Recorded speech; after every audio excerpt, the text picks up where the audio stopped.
Okay, a 12 kilogram piece of rock headed directly toward the moon is going 870 meters per second at an elevation of 100 kilometers above the moon. So let's answer question A here. What speed does it strike the surface? Okay. Okay, so let's draw a picture of this, right? Here's the moon. And here it is 100 kilometers above the moon. I'll say right here. And at this point, it's going 870 meters per second, right? So we want to know what's its speed when it hits the surface, right? So understand that when it's 100 kilometers above the moon, right, it's R, the R equals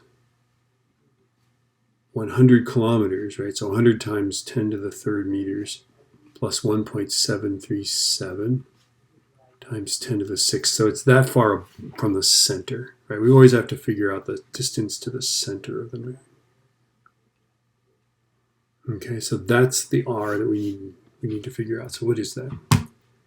100 times 10 to the third plus 1.737 times 10 to the sixth is 1.837 times, if I was smarter, I could have just figured that out in my head, times 10 to the sixth meters. All right. And then the second R is just, of course, going to be the radius of the moon, right, which is 1.737 times 10 to the sixth meters. All right. So let's set this kinetic and potential equal to that kinetic and potential. So I'm going to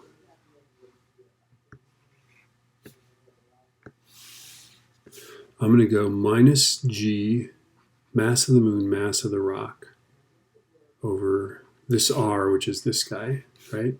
Plus 1/2 mass of that little object times V squared, right? That's going to equal minus G, mass of the moon, mass, divided by, this will be the radius of the moon, right?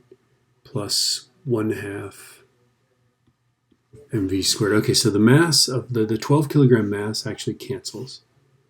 Don't even need to use that, which is interesting, right? So any mass, it would do the same thing, right? It has both more kinetic energy, but it also, in the same rate, has gravitational potential. This is the concept that inertial mass, which is the 1/2 mv squared, is the same as gravitational mass, which is that.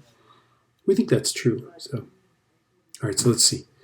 This guy is going to be minus G times 7.35 divided by, and then it's up here, right? So it's 1.837 plus 1/2, and then it's going 870. That's going to equal minus G times 7.35, 1.737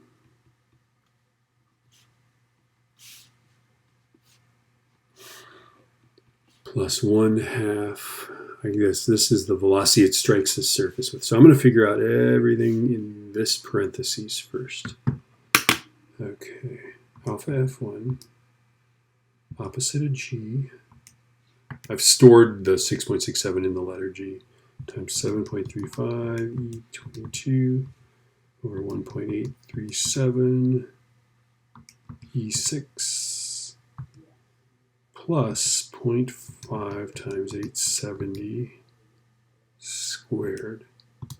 So this whole left side here is minus 2290276.184. All right, and then this thing here, let's figure out this thing in the parentheses. That is alpha F1, opposite of G times 7.35 E22, and now it's at 1.737 E minus 6. Whoa. Oh, not minus 6, plus 6. All right, let's give this another shot. Okay, hold on here. Just get rid of that minus. Okay, so this is 2,822,366.149 negative plus 1/2 v squared. So now I'm going to go this minus this. So the first thing, this guy minus this guy. This is a positive number, which is good news. So 532,089.965. It's so important to use that, right? Is 1/2. It's important that I have that decimal there, right? Okay, I'm just joking. Okay, times 2, and then I'm going to square root that. And my velocity is 1031. I'll say 6 meters per second. So I guess with 3 sig figs, you'd have to say 1030. Okay? All right.